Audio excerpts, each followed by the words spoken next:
Amara pressed herself into the corner of the kitchen, the alarm still blaring. Her breaths were shallow and fast, her ears straining for footsteps. Any footsteps. Every second felt like a blade scraping down her spine. She had only been in this mansion for a single night, yet already she felt as if her fate was chained to Jin-Seo's heartbeat. If he stopped breathing, she wasn't sure she would survive either, physically or otherwise. Gunshots erupted outside. She flinched violently, hands flying to her ears. "Please, please, be okay," she whispered, tears burning her eyes. She didn't understand why she cared so much already. Maybe it was survival instinct. Maybe it was the way he spoke to her, cold but impossibly respectful. Maybe it was last night on the balcony, seeing him smile at a stray cat. Or maybe it was the way he told her, with unwavering conviction, that he would never touch her unless she asked. Who respects their forced bride like that? Not a monster, not a tyrant. A man. A man with rules. A man with honor. A man she wasn't ready to lose. The gunfire intensified. Boots thundered across the floors. She heard shouts, then a heavy thud, like a body hitting the ground. She couldn't stay put. Heart racing, she stepped into the hallway and called out, "Jin-Seo!" Silence answered her. Lightning struck her spine. She ran, feet pounding against the marble floor, ignoring the guards yelling for her to return. She pushed through them, rushed toward the courtyard where the fighting sounds were dying down. When she reached the open archway, she froze. Bodies lay scattered across the tiles. Men in dark tactical gear, faces masked, weapons kicked away. Blood streaked the ground, smoke curled up from spent shells. Her eyes searched frantically. Then she saw him. Jin-Seo stood in the center of the courtyard, chest rising and falling, breath heavy, gun hanging loosely in his hand. His suit jacket was gone, shirt torn at the shoulder and smeared with blood. Not his, she prayed. His knuckles were bruised, a shallow cut traced across his cheek. But he was alive. Amara's knees nearly buckled with relief. She ran toward him before she could think twice. "Jin-Seo!" He snapped toward her instantly, eyes wild for a second until he recognized her. The tension in his shoulders dropped a fraction, but then his expression darkened, not in anger but worry. "I told you to stay inside," he said, voice low, breath strained. "You were taking too long," she whispered, chest heaving. I thought... He closed the distance between them, stopping just inches away. Rain was falling again, light but steady, beating on his hair and dark eyelashes. "You thought I wouldn't come back," he murmured. She couldn't speak, couldn't breathe. His gaze softened in a way she had never seen before. "I gave you my word," he said, "and I don't break my word." A shaky breath escaped her. "You're bleeding." "It's nothing." She reached up without thinking and touched his cheek, fingers brushing the cut. His breath caught, not from pain, but from surprise. He stared at her, eyes widening slightly, as if he couldn't believe she would touch him voluntarily. Her voice trembled. "When I heard the shots, She swallowed hard. "I was scared, not for me, for you." Something inside him cracked. She saw it, saw the mask he always wore fracture for the first time. He lifted his hand slowly, carefully, as if afraid to frighten her, and gently took her wrist, lowering her hand from his cheek. "Don't be afraid for me," he whispered. "I've survived worse." "But you shouldn't have to survive alone," she said softly. He froze. Then footsteps and shouts filled the courtyard again as guards rushed around, checking bodies and securing exits. But for a moment, Jin-Seo didn't look away from her. "Amara," he breathed, her name sounding almost fragile in his voice. She stepped back slightly, suddenly shy under the intensity of his stare.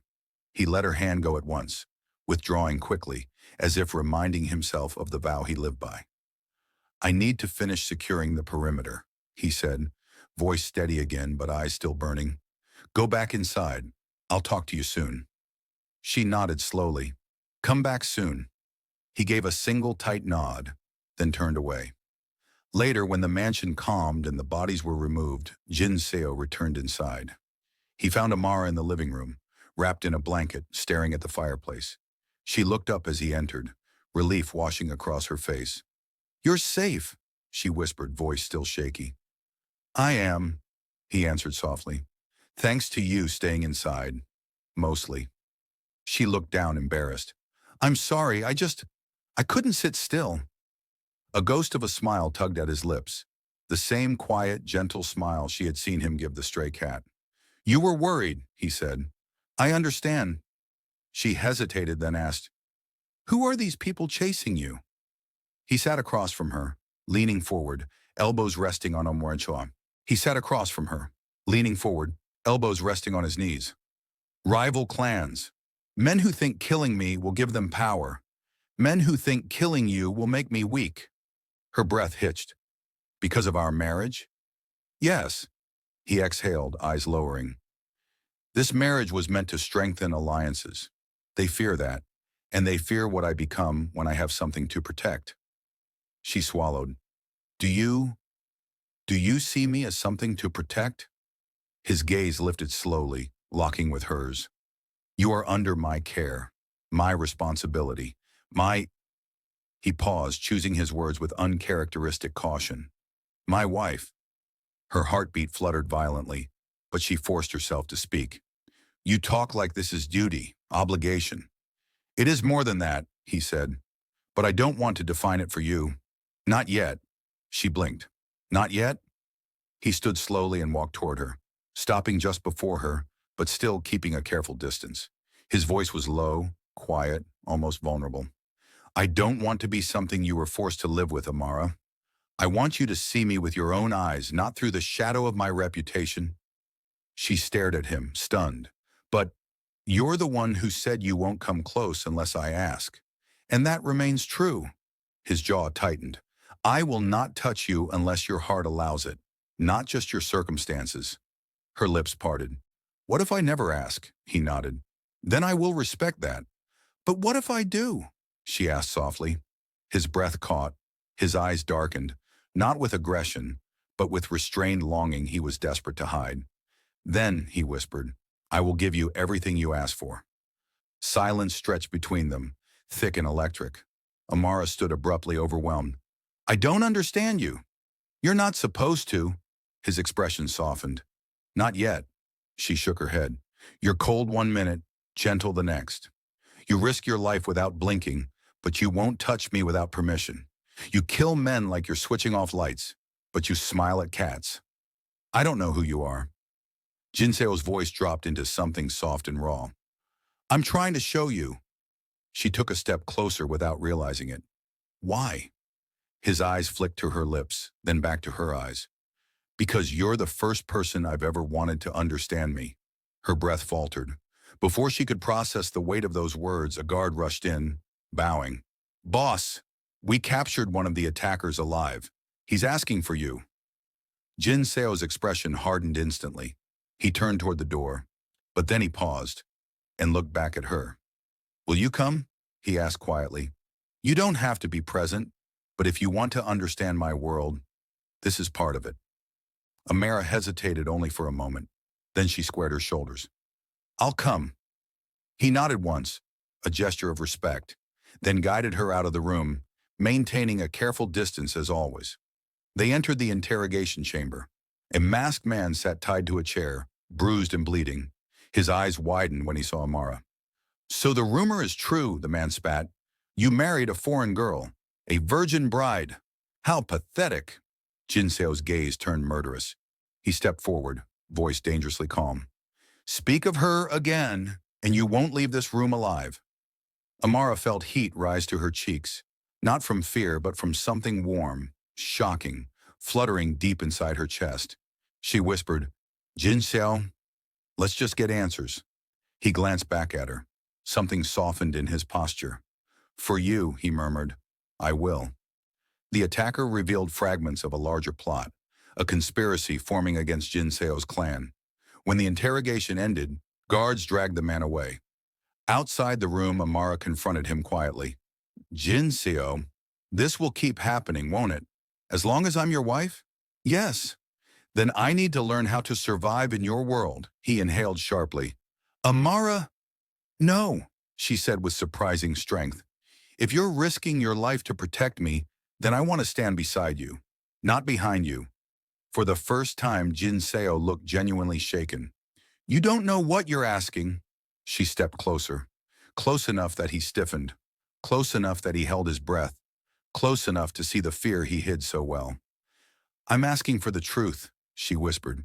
He swallowed hard. And if the truth is that I want you more than I should. Her heart stopped. He took a small step back, as if forcing himself to keep control. I told you, he said softly, voice strained. I will not touch you unless you ask. Not even now. Not even like this. Her eyes burned. Jin-Seo, she whispered, why are you making this harder for yourself? Because you deserve choice, he said, even if it kills me.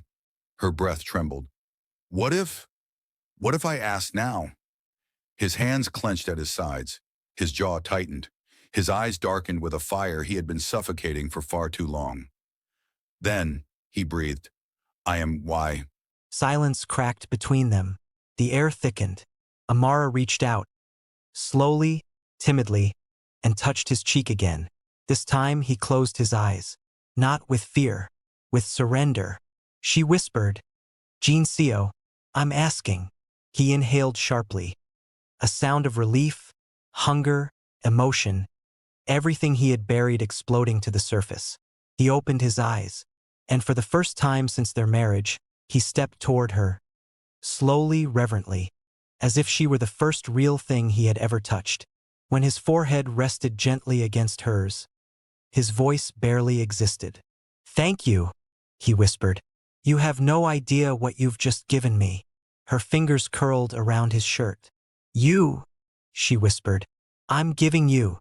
And in the dim hallway, surrounded by danger, scars, and the echo of violence, Jin-Seo kissed his bride for the very first time, not with force, not with claim, but with a vow she willingly sealed.